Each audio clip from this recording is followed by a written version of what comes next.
And I think what speaks volumes is that regardless of the role that you play within the company, there's a lot of people potentially think that, well, that's not my job, I shouldn't get involved in that. But I think it starts from the top, and where we've got Trevor as MD, very hands-on, very customer-facing, ready to be there and be involved.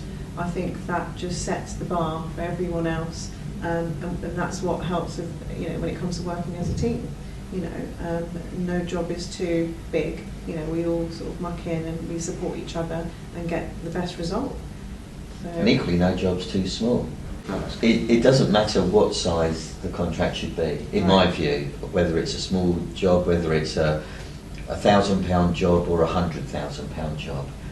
We should treat them all the same, and we should give each job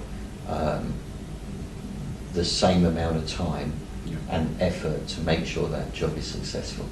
100%. The value really is immaterial, and if it's a £1,000 job this time, it could be a £100,000 job next time. So you want that to be as successful as the next one.